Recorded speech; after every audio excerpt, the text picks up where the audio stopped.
Welcome back to The Last Lap, everyone. Now, before we kick on, we have this glorious version of F1 22 on the PUS 5, otherwise known as PS5. If you're lucky enough to own one, I know it's hard to get hold of, but what do the people need to do, Niran, to get one of these? To get these lovely shiny copies. Well, you need to give us a 5-star rating over on Spotify and then send us proof either on Twitter or on Instagram on one of our socials. Take your pick. Take your pick, and we will. We will pick a winner for this delightful copy. Yeah, there you go. Boom. Have some of that. Look at that. Whew. All right, you lot, don't forget to give us a follow on Apple Podcasts or Spotify, and while you're at it, give us a 5-star rating. Trust me, it really does help us out. I love that jacket, Niran, by the way. Thank you very much, my friend. Thank you. For all our audio-only listeners, they're missing out. Yep, sorry. Should we paint them a picture? Yeah. There's a bit of white going on, bit of blue going on, bit of pink. I'm not blending in with the background, actually, bit of pastel, for one. Yeah. I did think about that, actually. I put it on, I was like, is this navy blue? Does this count? We got told, literally, today not to blend in, but I think it's all right. We try our best, but welcome to everyone who's listening, audio only, Spotify, Apple Podcasts. Where else can they find us, Niran? Go on. What are the more obscure podcast platforms? The more obscure. You, Oh, Jesus. Tidal. We're on Tidal. Tidal. Are we on Tidal? I actually don't know if we're on.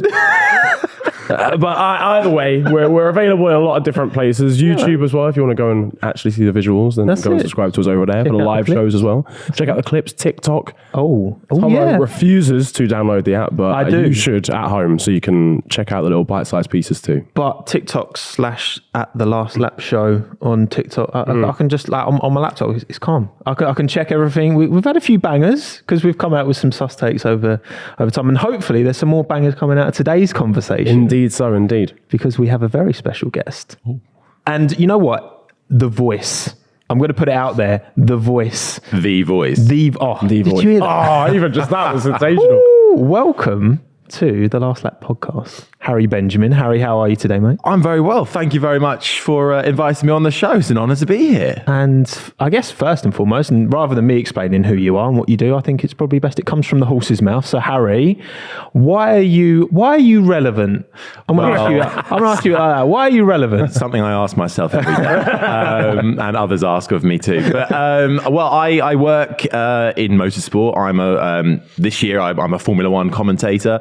I've been working for the BBC Radio 5 Live's F1 coverage as the lead commentator for a few rounds, as well as F1 TV. I've also led the F3 coverage this year, a bit of Porsche Super Cup as well, all part of the F1 support bill, basically. And I do a bit of MotoGP podcast stuff, just general broadcasty things, really, in motorsports, usually. Anything involving words? Pretty much, yeah. As long as I don't have to write them down. I can't write, but I can talk. So. That's the most important. Yeah. All of the words, all of the time. So I guess first of all, where did it all begin? The classic starting question, to get an understanding of exactly where you've come from and how you've got to kind of where you are now, because it's a pretty cool job, and it's a pretty niche job as well. It's not one that you typically growing up, maybe you did, but thinking, oh, mummy, daddy, I want to be a F1 commentator when I'm older. Maybe you did. Did you? No. Oh, okay. I'll be honest, commentary was never really part of the grand plan. But I loved Formula 1, not from age of 4. I wasn't going to races with parents and thinking I want to be involved. I wasn't really that into sport, to be honest, but I was more into drama and acting and going down that kind of route at school, particularly. But then in sixth form at school, we had to do this sort of bit of extracurricular stuff to look good if we wanted to go to university or something like that.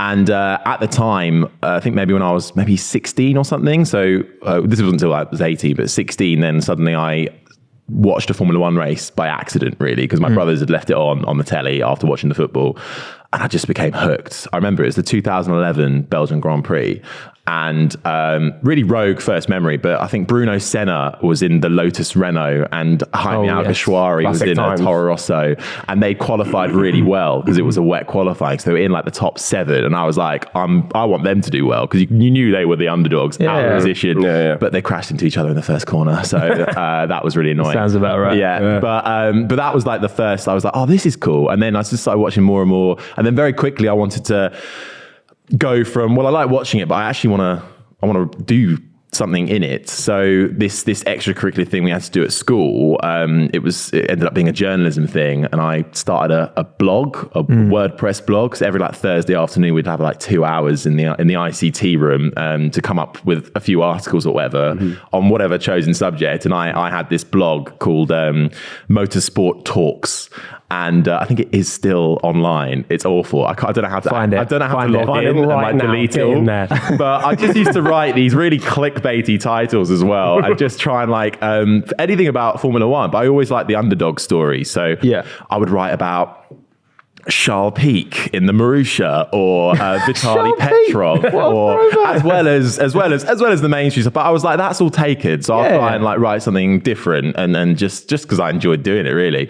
But very quickly I realized, I'm all right at writing, but I'd rather use the acting stuff and talk and broadcast, essentially. So that was the first sort of grumblings of it, really. But it took a while for me to actually kind of go down that road fully, because I was still doing the acting stuff, and I went off to drama school, and then I went to university and I did drama. But then at the same time, I was still balancing all this kind of motorsport stuff. I stopped the blog, but then I did my first ever bit of work experience for Formula E when that had just started, I think, or the second season of it. So was that your first kind of break in the industry? Yeah, I suppose so. It was while I was revising for my A-levels. Formula E had just finished its first season, and I was like, I've got to get in on that, because Formula One's closed shop, not going to get in. Yeah. Formula E just starting, try and get in. So I was emailing the production company for months and months when I should have been revising.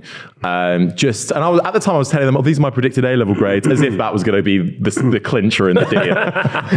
Predicted A-level grades. Not even the actual ones. Like, how are anything like my people? F1 predictions, mate? I bet they're a mile away. That might have been better, I think. Slap your mock level results on there as well. I predicted Latifi like P12 in the Drivers' Championship in my pre-season predictions. Oh, no. This season? Yeah, I had a lot of faith in Williams, man. I know. Well, still time. There's been 4 wins in a row for Nicholas Latifi. Come on. Yes.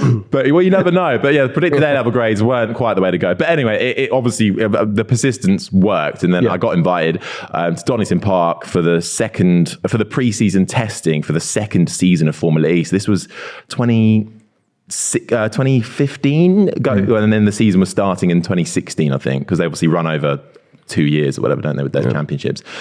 So I went there, literally just sort of a bit of a hanger-oner, really, and so my first time in a pit lane at a racing track. I felt so out of my depth. I didn't know what was going on, and saw Bruno Senna, had a fan moment. So I remember you crashed in turn 1. That's what he's remembered. But I was there. I was just there to help the production team, the runner, helping the cameramen hold their equipment, and then crucially, I met a woman called Nikki Shields, who is still the pit lane reporter and presenter for Formula E. She does lots of other stuff as well. And got chatting to her, and I was just sort of asking her, I kind of want to do what you do. How do I do it? And she gave me her contact details, and that was the biggest mistake she ever made, because I just basically bombarded her with what I was doing and questions and all this kind of stuff. But thankfully, she obviously saw something in me, or she wanted to help me. And she kind of took me under her wing a little bit and gave me like tons of advice, and then eventually sort of put me in touch with some people who she thought might be able to help. And, I'd send her my show reel and stuff to see what she thought of it. And then she even employed me at one point, to do a little bit of work, and that got me to some Formula E tracks. And during the season, then I, picked up some other jobs while I was there. So that was how it kind of began to develop really properly. So from the blog to then actually sort of the Formula E kind of stuff was where I started to actually go to some race tracks. But this is all while I was sort of in uni. Yeah, I mean, I think persistence sounds like the word. Because from that experience, looking back, would you say that persistence was the biggest? Because I can imagine a lot of people, once you get ignored a couple of times through emails, it's like if you send 100 emails, it only takes 1 to actually come through. But you've got to send that 100, right? To actually get the opportunity to open the door. Yeah, it's all about persistence. Like I get asked a lot now, like, how do I work in Formula One? Yeah. How do I, and there are so many different routes in. There is no one way in. It's so sporadic, and everyone's got their own different way of getting in. But the main thing that's worked for me is you've got to be persistent. You've got to find that balance of, you don't want to be annoying, you don't want to be rude, but you've got to... Half past midnight, just like... Yeah. Just quick question. Just drunks, steaming, just sending voice notes. Yeah, well, me and my... Please, let me into F1. Maybe I should have done that. Would have got there quicker. But what a difference, you know. But me and one of my mates who is in the acting world, but similar kind of stuff. You've got to be persistent with that too. But we even had a discussion of when the best time was to email somebody that you wanted to do, and we thought we settled on Tuesdays at 10 a.m. because it's not first thing in the morning on Monday, not first thing in the week. So you don't want to be the first name in the inbox on a Monday after a weekend. No. Tuesday, they've got through their inbox a little bit, settled down, and they might start to be thinking about what's coming up for the week ahead.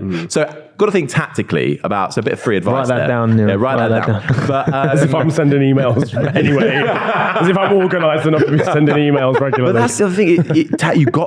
You have just got to sit down, and I made spreadsheets of finding contacts. Like I didn't have any industry insights. Like family who worked in motorsport or even media or anything like that. So I was like, right, Formula E's on ITV. Who does that? Right? How do I find who's the executive producer on that, or who works at Formula One, or who does the BBC's coverage? Just trying to find names and emails that I could then introduce myself to, and basically say, this is what I do.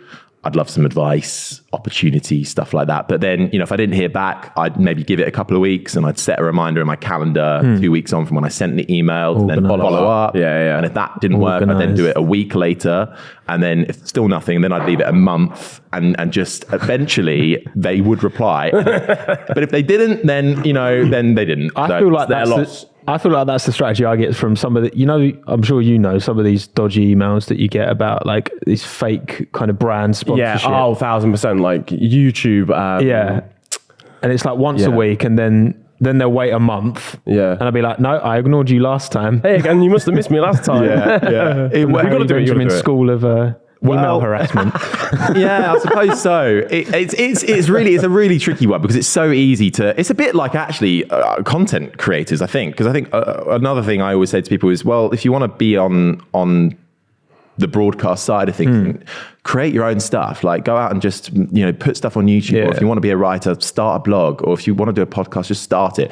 It doesn't matter if nobody's watching or listening, because the reality is a few people will probably watch it. But if you get 5 viewers, but one of them happens to be a producer at Top Gear or whatever. You don't know who's watching. You don't know. And at least you then can, in your emails, you can then say, this is me, this is what I do. Here's an example of what I do. I was about to say, because then at least you've got like a bit of a bank of content that you've actually made. Exactly. Things that you can send to them rather than just going, I do this. Yeah, and obviously, and you guys know, like having a following is like obviously really big these days, and that comes with a certain amount of assets to it. But even if you don't have a big following, like I don't particularly, I'm not an influencer or anything like that, but I went out and filmed some stuff just so people could see me in action doing bits, and that seemed, I think, to kind of work. Well, I think especially at that early stage, right, it shows you've got the right attitude, and I think that's arguably more important than qualifications and I've ticked these boxes in terms of, because I think you can learn that stuff, but I think having the right application and attitude to what you do, I think that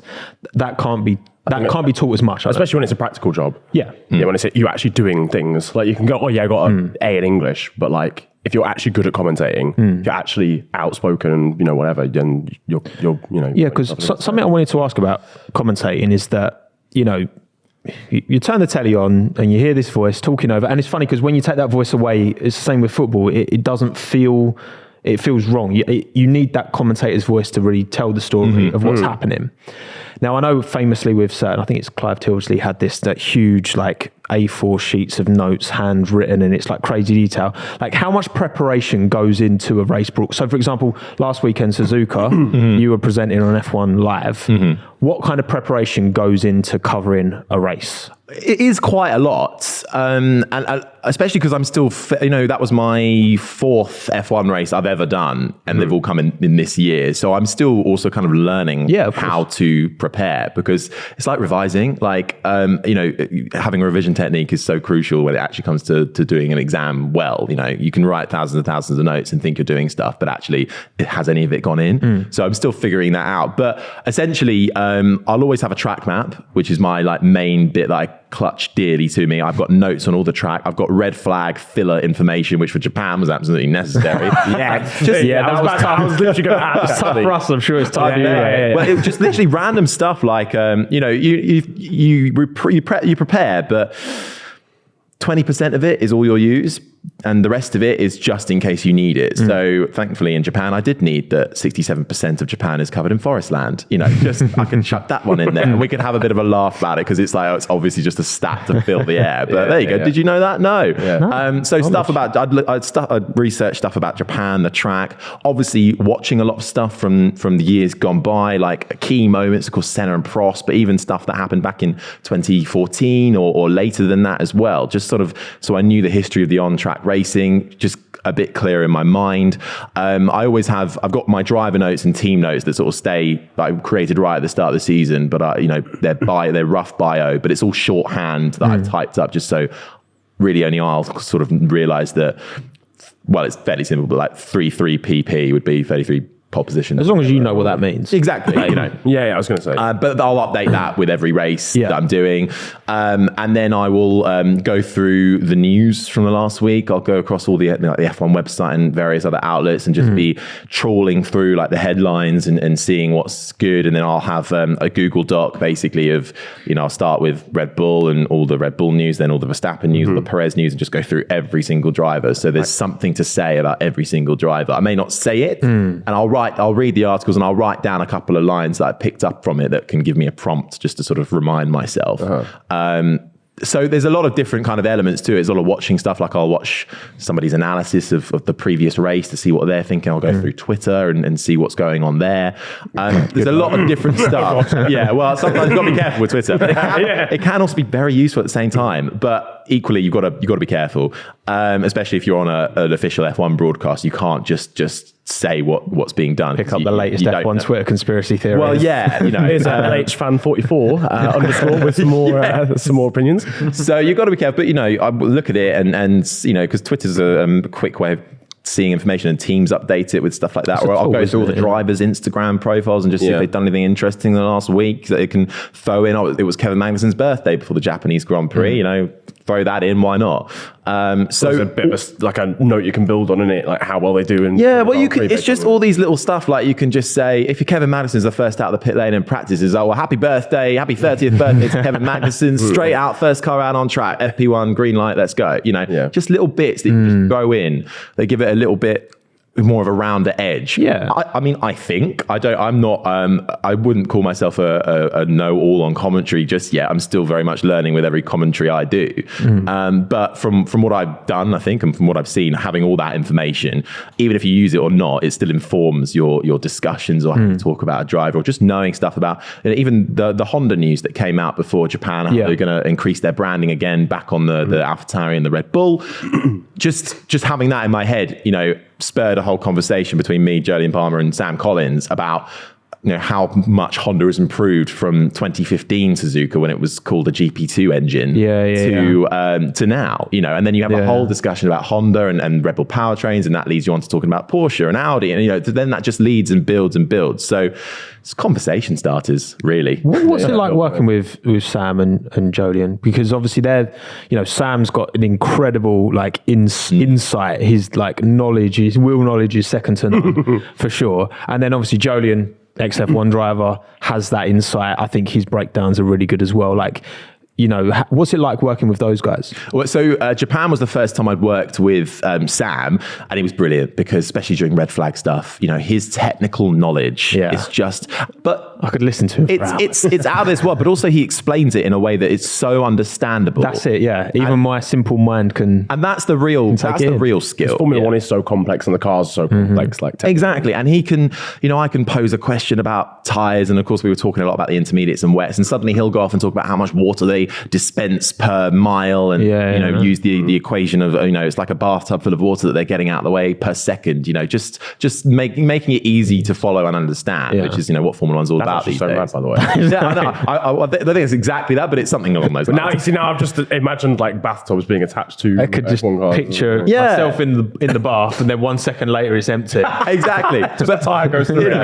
I think we had a whole discussion after that. Well, the thing is, we had a whole discussion after that about what kind of bath. It's not a set format for baths. So what type of bath? Yeah, cool. We talked basically- jacuzzi. Intermediate. Yeah, I was about to say intermediate might be a bath, but like a wet, like a full jacuzzi. Yeah. So he was brilliant anyway to have Sam there. And I've worked with Jolyon a couple of times. I think actually it was my second time working with Jolyon. The first time was at Silverstone, and I was so nervous to be alongside Jolyon Palmer, because I was like, God, he's an actual F1 driver, like from recent times. Like, he's going to call me out if I say something stupid. And I've definitely said some choice words about you when you were racing before. So, so I was like, oh. But he was so easy to work. He's very sarcastic. He's got a very dry sense of humor. Yeah. But he also...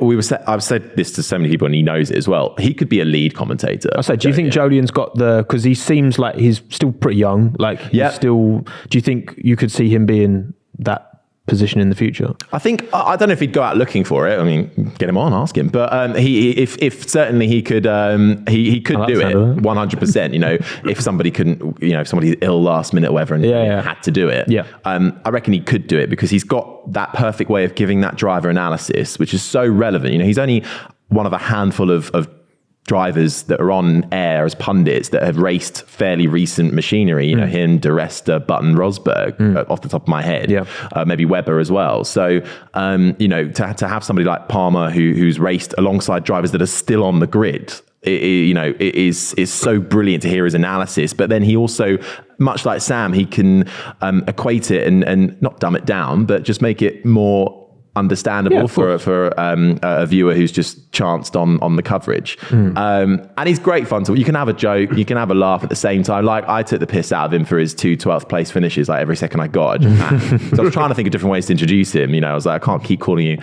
Alongside me, former Renault Formula 1 driver, Jolyon Palmer. Alongside me, former F1 driver, Jolyon Palmer. Alongside me, the man who finished 12th here twice, Jolyon Palmer. What's it like around Japan? And he was great with that, so he gets it, which is really nice.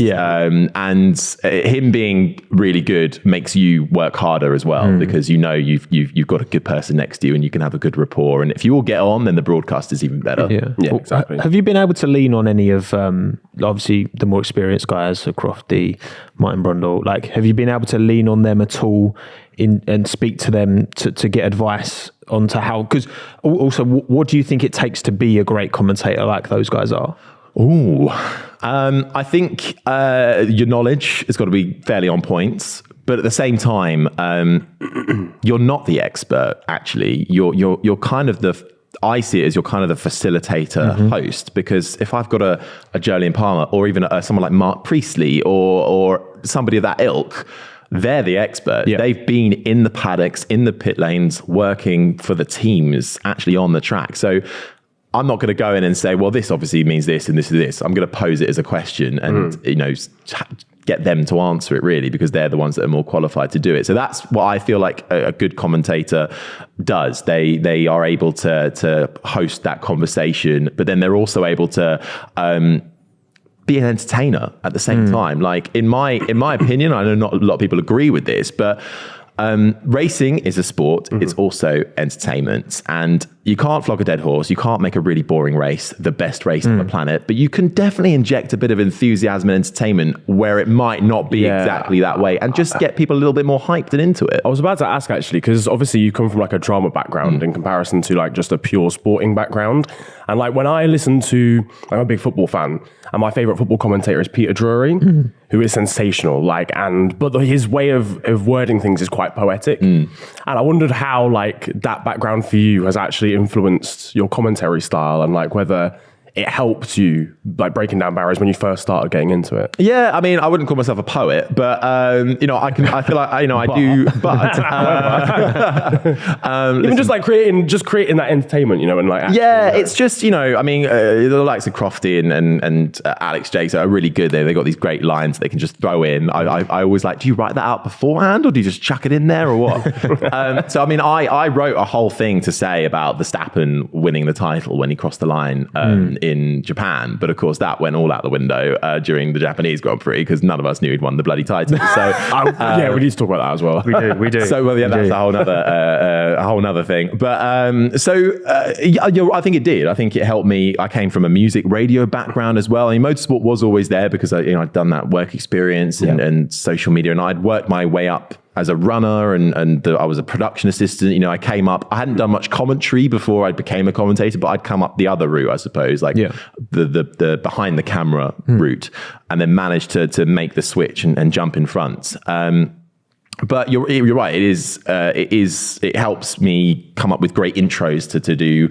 I can write them down and find the right intonation and tone. I had quite intense vocal training on it to drama school, so I'm pretty good at making sure, especially my intros, I can get the right intonation, or even during a race, I know when to go at 100% and when it's not really worth it, scale it down to 20%.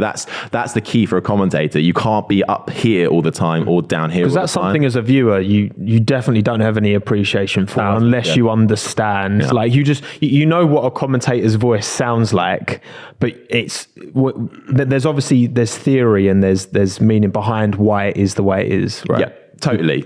And sometimes you do get it wrong. And sometimes maybe, I think I've been guilty of probably, I commentate or something, I was a bit enthusiastic about that. It wasn't actually that great, was it? But, maybe we've been starved of action for ages and there was one overtake. You just go absolutely mental by it. But also to make it more exciting, you've got to be informed and knowledgeable. What does that overtake mean for the championship? How was that set out? And then you take a breather and go, Jolie, and talk us through it. And give me a breather to do the maths or whatever. Is that tough at times not to interject your opinion? Because as much as you say you're more the facilitator and then your co-host is more the expert, you've still got your own opinion on what's going on and your own take, right? Yeah, totally. But when you're on a broadcast or particularly, maybe it's just me, I don't know, but I always feel like I'm not the important one. The people next to me are, and if I can engage them in a great debate and you're a great important discussion, to us, Harry. Oh, thank you, guys. No, but equally, if I feel, I had some things to say when we were chatting about the Honda engines and stuff, and so I would chime in and give my thoughts on that, and then maybe I'd ask them if they felt the same way, or try and pose it as a question, or equally I'd just come in because they're talking too much, and I'd say my thing and go, and then now who's out on track? Max Verstappen. Let's move it along a bit. Come on, but because sometimes that is an element. You've got to keep the show moving. You've got to keep it rolling along. That's your kind of responsibility to keep it. Yeah, and I've got people in my ear talking to me the whole time as well, being like, okay, can you shut Jolene up now? Or, right, 10 seconds to this, or we're going to roll a VT. We've got an interview with so-and-so. When do you want it? Laura's down in the pit lane. We're going to throw to her. She's with Otmar Zafnauer, whatever. Throw to her now, need her now. So you've got to bear all those things in mind as well. So you've got to keep the broadcast moving, keeping it quick, snappy, but also to understand when a conversation is good and worth staying on, like the Honda chat or whatever it might be. Yeah. But also to come back to what you're saying, if any other commentators sort of help me out, Jack Nichols, who is the lead 5 Live commentator, listened to my first ever commentary, which was Porsche Super Cup Monaco 2021. Listened to it and gave me voice notes for the feedback, which is brilliant, and helped me out when I was covering him during the Australian Grand Prix, and he was sending me little text every now and then, just sort of giving me bits of feedback. Equally, Alex Jakes as well has been brilliant, because stepping into his shoes to do Formula 3 is something that no one wants to do. So it was just very daunting. It's a tough gig because he does a very good job. Exactly. And he's been the voice of support series for the last nearly a decade, really. Will Buxton was doing it. Yeah, so he was the one who took over. Yeah, exactly. So Buxton was GP2. So, and I'd watched Alex for years, and I never in a million years thought I would do Formula 3 commentary. So he was brilliant in terms of, I met up with him for coffee and he gave me loads of advice and stuff like this, and just to be friendly and approachable. I've had a conversation with Crofty in a hallway once as well, so he was very nice at Silverstone. I bumped into him, I introduced myself, and he was very Crofty, full on, but he was he's like that in real life as well, yeah. I was like, oh God, you are like this. He is actually 100% all the time. But he was so Harry. But he was so nice, and like he took the time to chat with me, and it's, especially when you're on site, you're busy, but I thought I'd better go and say hello, because I'm in the commentary box next door or whatever, or so it was Sky, Channel 4, F1 and BBC or whatever, all in a row. So I thought I'd better go say hi.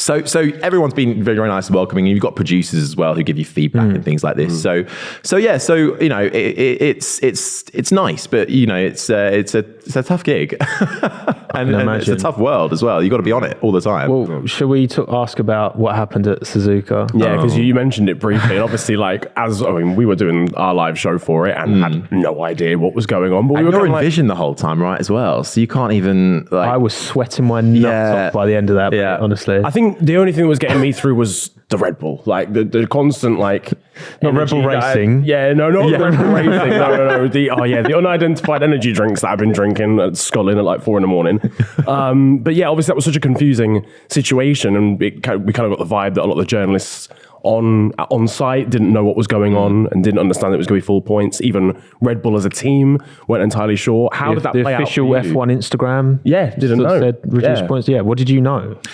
As far as we all understood it, it was going to be how many laps can we get in once it restarted that would indicate how many points were awarded. So we had the columns up, or band one, or however you referred it to, column one. So 25% is once we got past that, okay, now we're into 50% points, now 75%, and just going through the columns basically. And then the checkered flag, I think, also came out a lap too early, or it felt like it came out a lap too early. Yeah, because loads of cars were still gunning it after because they were confused. And I thought I'd buggered it because I thought, I've missed him going across the checkered flag. So as a commentator, I was like, worst case scenario. But thankfully, that was a thing that everybody didn't realise. So he crossed the checkered flag, but then as far as we calculated, he outscored Leclerc with the penalty that Leclerc then got by 7 or 8 points. He was 1 point off, basically, in our initial calculation. It needed to be 8. Yeah. And I think it was 7. So I think he'd only outscored him by 7 on our initial calculations. And that was me. That was Jolien, that was Sam, that was the production gallery, and that was Twitter. We all was like, he's not done enough. It's even with Leclerc's penalty, it's not happening because the rules state, the regulation says that in the event a race is stopped and can't reach full distance, it depends. Well, 4 points won't be awarded depending on how much you get in. Everyone was on the same page. Thank God. It's just that page was the wrong page. The wrong page. Yeah, but everyone was on it. But doesn't that just go to show? Well, clearly, if everybody is on the other page, there needs to be rewording. It's annoying looking back at the regulation now in the context because you can see what they mean with the context of it. But clearly, when that many people aren't that sure, then there's an issue there. But we were being told the whole time when I think Johnny Herbert was told doing the podium interviews, he was the one who announced Verstappen as the champion. I'm still being told he's not champion. He's not done it. Really? They've got it wrong. So I'm thinking... And you're on the official F1. And what are we thinking? What do you say? Yeah, I was about to say, what went through your mind when you was getting told? Sheer panic. I mean, you know what? It's only your fourth F1 race, and you're already being... My first one for F1 TV, and you're right, it's the official Formula One commentary, and you got the big bosses watching and listening, and you've got to get it right, and obviously I want to impress and do a good job at the same time, So, but I felt slightly reassured because everybody was on the same page. But at the same time, I'm thinking, well, everyone's just watched on the broadcast him being announced champion, and the graphic come up, and the graphics, and then, I literally asked, what do I say? I asked them, what should I say? And I was basically sort of told, well, just don't say anything. So I basically did everything but call him champion. I said he won the race, and obviously celebrations, and just didn't want to say the words. Clever, skirt around. Just doing everything to do skirt around it. I even focused on other drivers, Latifi in 9th. Let's talk about that. Great for him, a champion in his own right. Yeah, exactly. That would have been a good word to use. Yeah, you can come on the next one. Yes. But so I was doing everything but, and then eventually it came to light that okay, he is champion. I think Jolien even did some calculations at one point, assuming we were then doing full points. And then he just went, I think he is champion, And I was like, what? So luckily though, I then listened to what Crofty was doing the Monday after, and Jake's and Jack Nichols and everybody was on the same page. I was like, thank God for that. But sheer panic at the time, because you plan for various scenarios. I normally plan, all right, if Verstappen wins, what does this mean? Or Leclerc wins, or Perez, what's going to happen? Yeah. What should I roughly be saying? What's a good soundbite to say at the end of the race? That did not see that one coming. And I feel every race I've done this year as well has been annoying and difficult. I've never had a nice smooth race. Which other Grand Prix have you done, by the way? So the Australian Grand Prix was probably actually the most simple one. But that was my first ever Formula One Grand Prix. So that was for the BBC radio. And then I did the British Grand Prix at the track.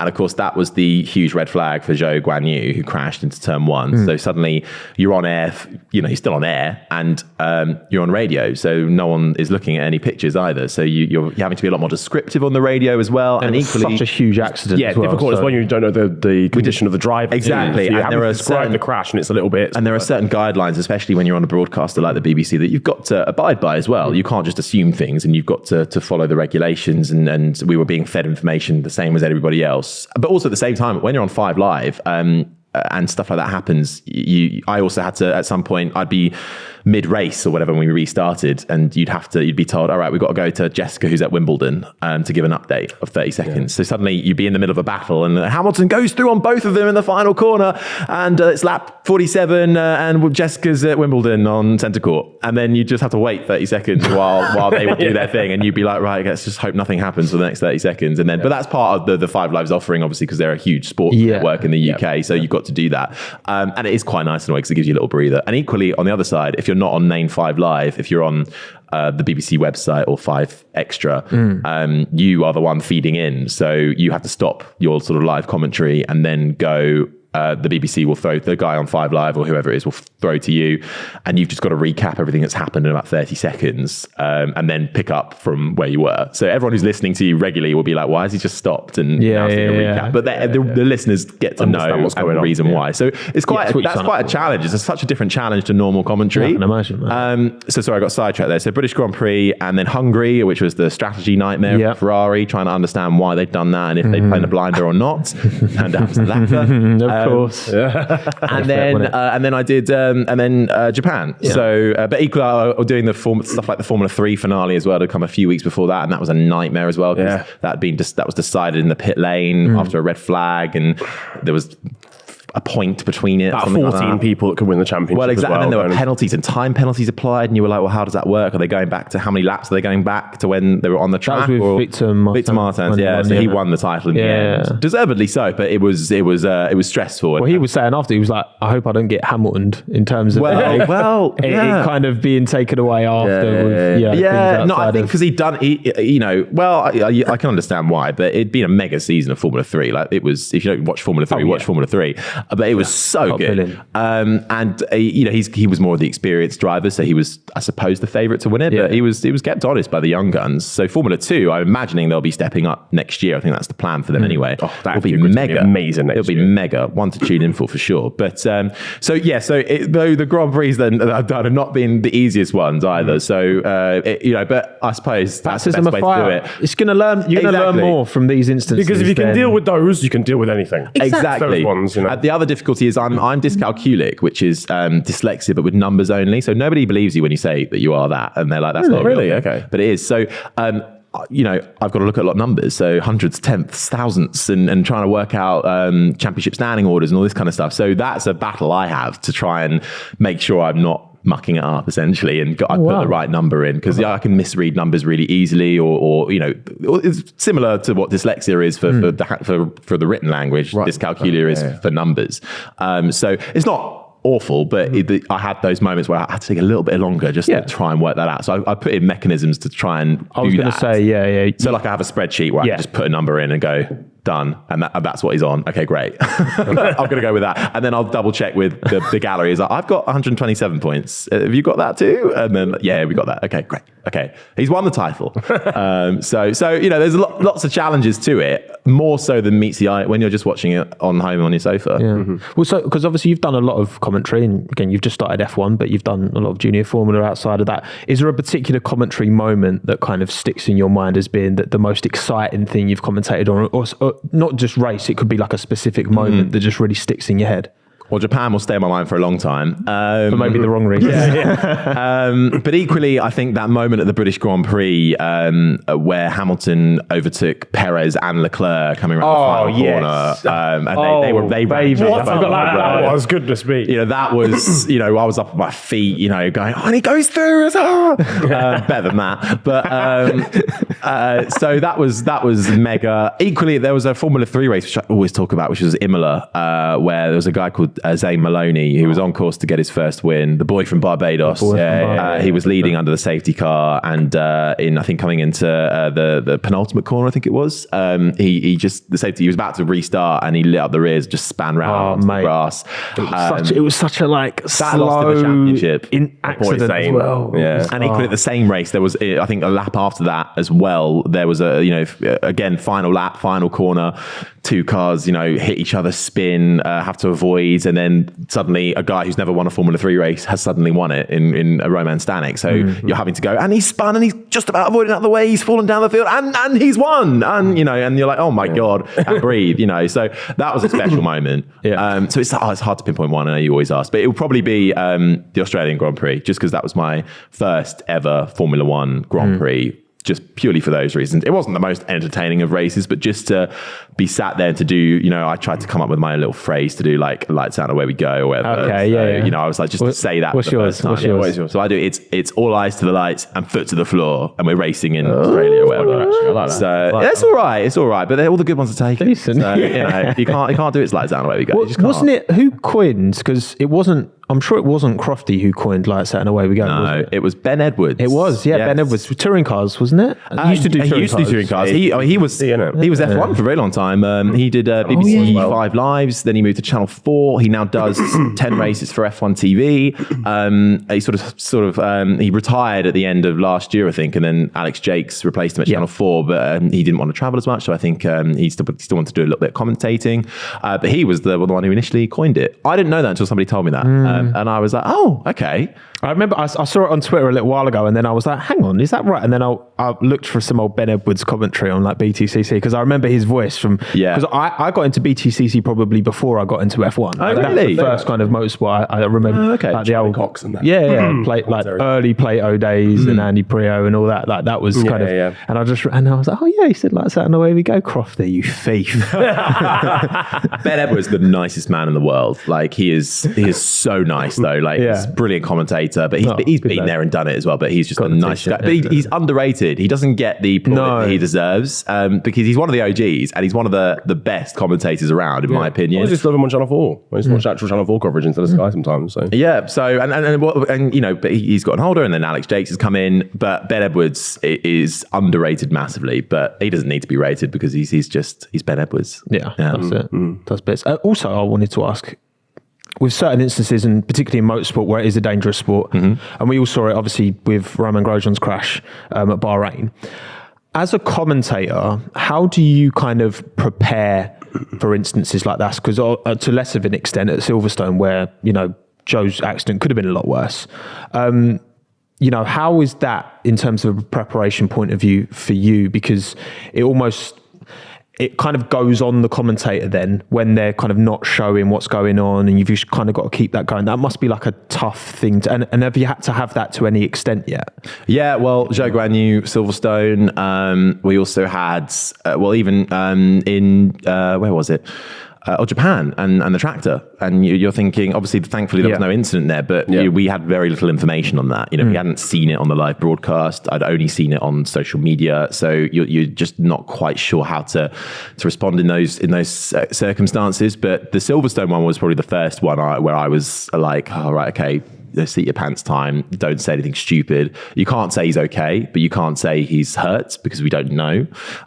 Your producer is feeding you a little bit of information when they get the official word. I think I had moments where he's moving, and that was something I could feed across to the viewer. But equally, you've got to be so careful in terms of because you don't know who's listening. You could have family members, team members who, and you're who quite are reliant listening. on your producer at that stage, I'd say. And the FIA and the graphics, and you're almost not as in the loop as maybe a viewer at home might be at some stage. But you've just got to find again. It's it sounds awful, but sort of skirting around it a little bit. So you've got to say, obviously, there's a severe incident that's happened. We don't know what the outcome is at the moment. Obviously, the marshals are there, the medics will be there. The marshals do such a brilliant job, and then you talk about the halo and why that was introduced, and you just talk about the safety measures that have come in, but there's no skirting around the fact that there's been a severe incident on track, and you just try and then acknowledge it, and you have to refer to it again because you've got new listeners coming all the time, so you have to say why you're on the red flag, just to clarify. We've been exactly, so you've got to bear in mind that people might just be switching on, especially if you're running over and people think they're switching on for something, but it's you. Well, I guess a lot of time when there is a big incident, people will then hear about it, and then so you've got to be so you've got to be really on point with that, and you just got to be so considerate, and I think you treat it like it's somebody you know, and it's a family member or something. You've got to be so careful around on what you say, and until you've got an official word from the FIA, you can't say anything. You wouldn't say anything. You can't just say, "Oh, you'll probably be all right." No, absolutely no, because you don't know, and if you're wrong, then that's awful. So difficult, but especially for that one, I had Jolien next to me, so we could have a great discussion about that, and he was great because then you go off on different tangents because you do. Well, he knows he's been there. Like he's an F1. He was an F1 driver. Yeah, he's put himself at that risk before. Exactly. He'll probably see an accident and go, "Yeah, that's a severe one," or and he's got that additional level of insight that none of us would have. Exactly, and the Japan incident as well. He was the first one to. We did talk about it, and he was the first one to say, why is that on there? Literally the exact same conditions back in 2014. A driver died because of a tractor on track at Suzuka in these conditions. Honestly, what are they playing at? Yeah. So he's not afraid to mince his words. He will go in straight away. I think there's a time and a place for that, and I think that was the right time. And he's got even more of an authority, I would say. I would say to voice those things too. Yeah. But I mean, there's no sort of, this is what you say, then you say this, and then you say this. It's sort of just, it's live. So you just got to try and use your broadcast skill to get your way through it. And you almost numb yourself a little bit to the veracity of the incident, because you can't start thinking, oh God, you can't think the worst. I've just got to, I'm in broadcast mode. So I'm come across in your voice potentially as well. But I think I probably do go a little bit more enthusiastic, and a little bit more, because broadcasting is a funny one, because having come from the acting world as well, when you're acting, you're being somebody else. You're not being somebody else when you're a broadcaster, presenter, commentator, whatever, but you are an enlarged version of yourself. I'm not like that when I'm going into the co-op or whatever it might be, So he's dropped the croissant. I'm going for the chicken and bacon meal deal today. I'm going for a green smoothie. Sarah, I don't care. Just exactly. scan your items. Exactly. So you're not like that all the time. So there's a time and a place, and you inject that entertainment, that broadcast mode, because then you sort of G yourself up. Probably you guys do the same thing without maybe even realizing when you're doing your live shows. You can't you can't be that relaxed and chill about it. But there's an art to looking like that and also being on the broadcast. Do you have any not necessarily your moments, but any commentary moments like, here comes Sebastian Vettel, Spa, for example? Do you have any ones that stick in your mind that you're like, I'd love to, because one day it'll probably be your voice delivering an iconic line that people will remember.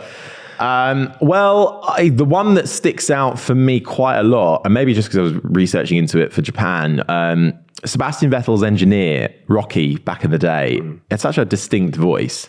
And I think it was 2011 Abu Dhabi when he won that title. Or was it when his first one? No, that was 10. Saying, I think I know what one you're talking about. But he was like, you just hang on, sunshine. And then he was waiting for a Webber and Button to come through. Yeah, I know what you're about to say. And good, because I've forgotten it. Was it?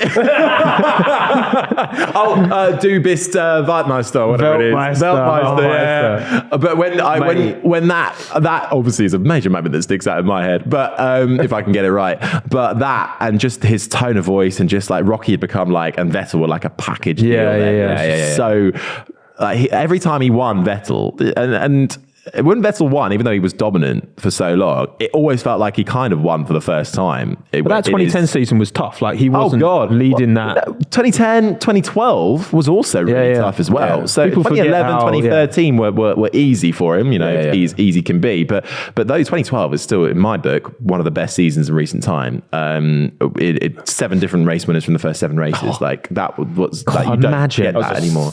Pastor Maldonado being one of them. Who writes that? Yeah. So. But that is one of, I think just Rocky's voice, I can hear it now. That one gives me chills. I think more than any other piece, Du bist Weltmeister. Yeah, it gives me, it's so good. Do you have one, Niran? Do you have a particular commentary moment? Commentary moment.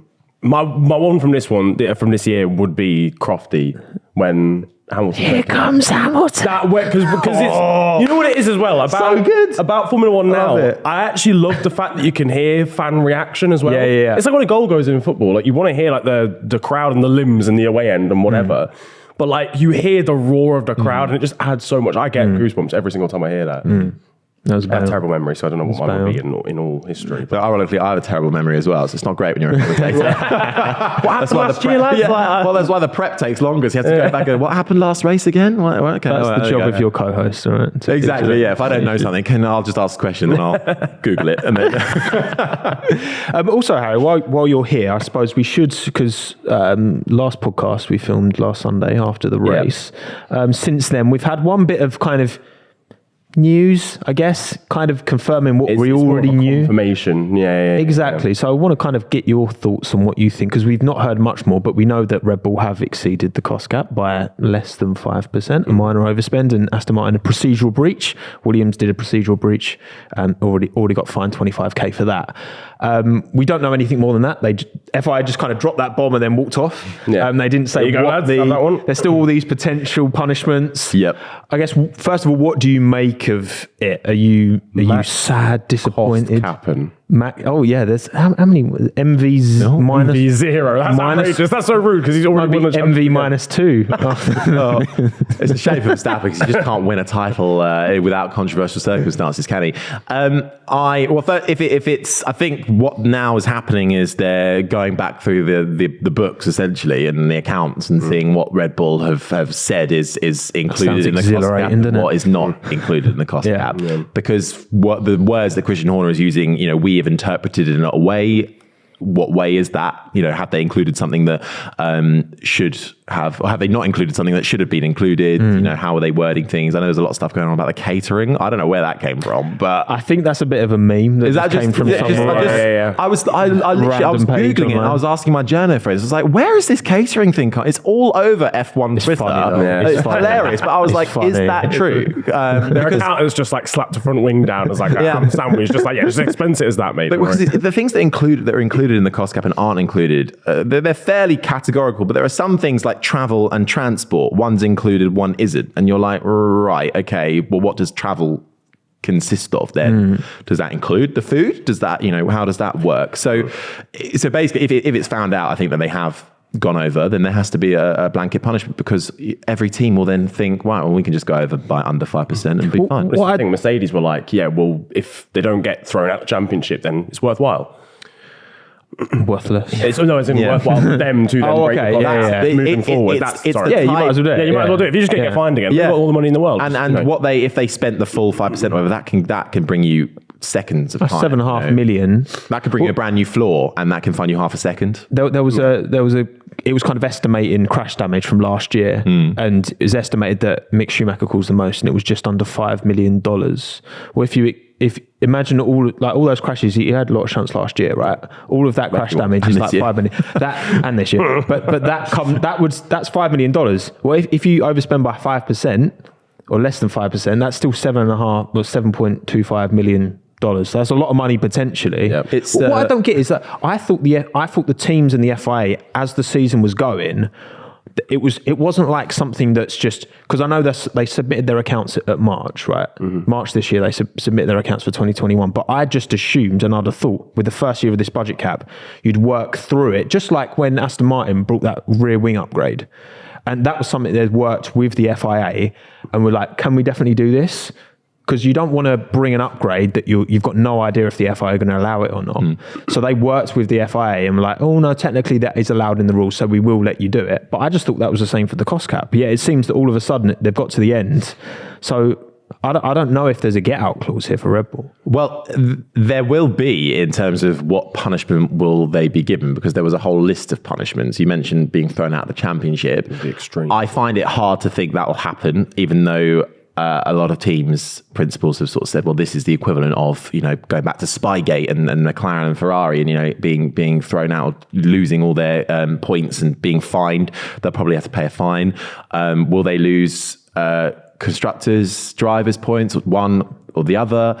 I think it would be too damaging to the brand that is Formula One to strip a two-time world champion of a championship. Personally, how do you recover from that? Especially things that have happened this year. The FIA and Formula One comes under so much more scrutiny these days as well. Rightly so, but also because there are so many more eyes on it and people are so quick to report on things or voice their opinions on social media and all this kind of stuff. So there's constant reactions going on that they have to deal with.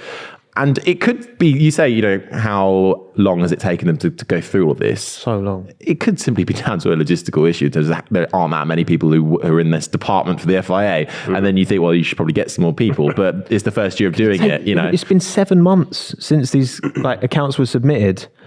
We can't be waiting 7 months after. Well, no, but you can't imagine how 10 much months. they're spending though, and every single team. You've got to go through every single team, all of their minute expenses that they're doing, and that's millions and millions and millions of euros, dollars, pounds, whatever, going into that.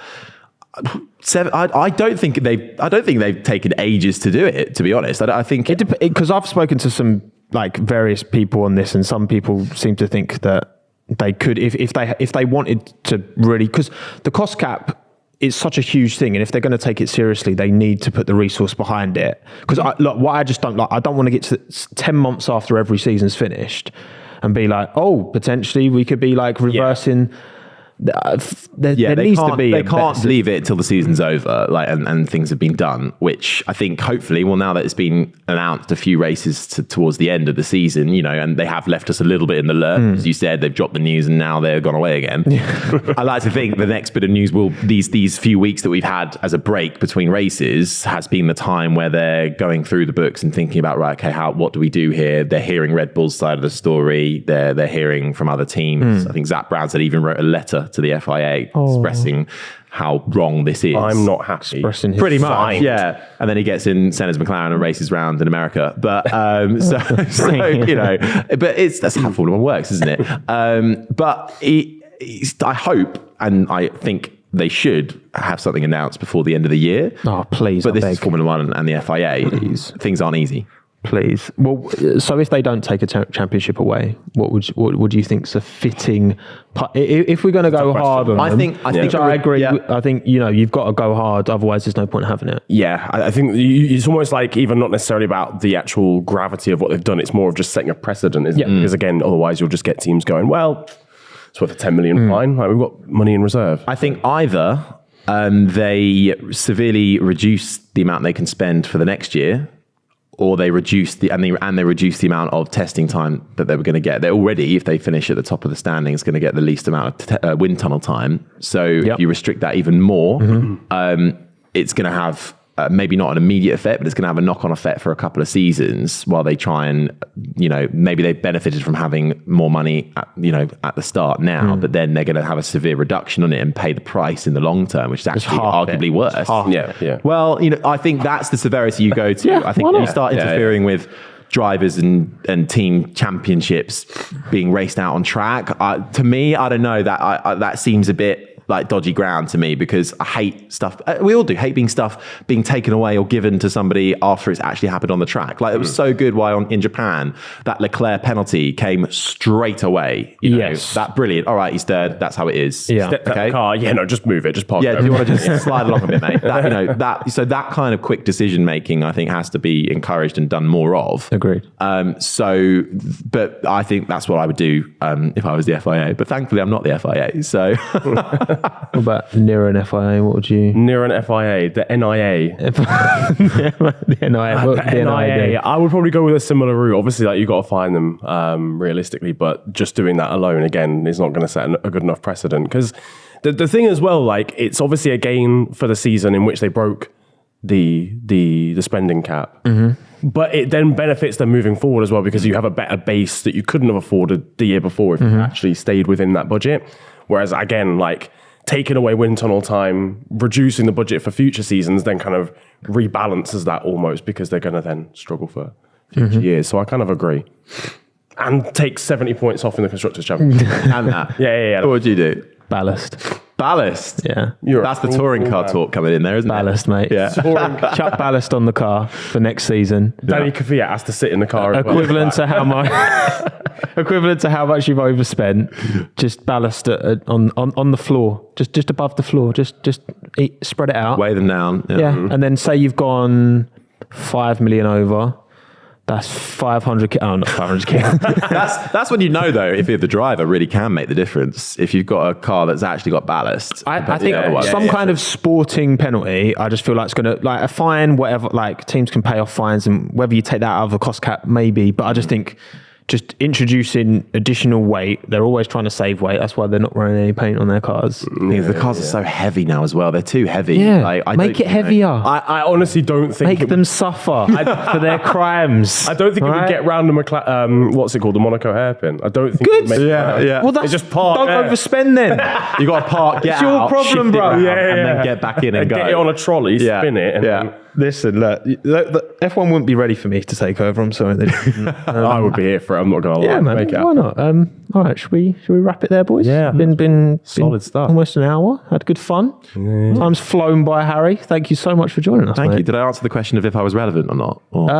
Well, we'll leave that to our beautiful listeners to absolutely not. To no, they will say yes. Absolutely, mate. Well, any more? Are you going to be commentating on any more F1 races? At the moment, for this year, I haven't got any plans to do so. But most of the races I've done this year have been fairly last minute. Yeah. So who knows? Keep your ears open. Business. It's like driver seats. You know, you've got to get your seat in. But talks for next year ongoing. Awesome. Exciting. Here we go. Rizzo Romano. Here we go. Thank you very much, mate. Appreciate it. Looking forward to, and keep smashing it, mate. You're doing bits. It's good to see your voice getting more of the time. I'm hearing your voice, and I'm like, this is good. Harry's going in the right direction. He's getting more gigs. You won't be thinking that way for too much longer. But no, I'll be sick of you. You certainly will. Do like a commentator's tier list in 10 years' time. Oh, God. Commentator's tier list. Harry Benjamin. Where do we put him? No, thank you. Hope you all enjoyed listening wherever you are in the world. Niran, was that good? Did you enjoy that one? Yeah, that was sensational. I feel like we were sat here for about 6 minutes, to be honest with you. Yeah, we've been here for ages. That's when we can tell it's a good pod. Exactly. Yeah. And a good conversation. We love that. And once again, thank you for hopping on. Appreciate that. Those at home, if you enjoyed, feel free to give us a good rating on Spotify, Apple Podcasts, Tidal, if we're there. Still haven't established that yet. Check. Do that. Check. Yeah, see if we're around them parts. Give us a follow on TikTok, and make sure you subscribe on YouTube as well for the live shows that we do. I won't be here, unfortunately, for the next one. Do apologise. You're going to be there. I'm going to be there at Kota. I know. But tune in regardless. Yeah. Apologies for that one. But yeah, there's still a sick group of lads. Oh yes, on the show for Kota, so you're in good hands. Some special guests coming up for sure. But yeah, thank you everyone for tuning in wherever you are from, and we will speak to you soon on the airwaves, on the YouTube. Subscribe now. Adios. Go on, commentator, give us an outro quick. See you on Tidal. All right, you lot, don't forget to give us a follow on Apple Podcasts or Spotify, and while you're at it, give us a 5-star rating. Trust me, it really does help us out.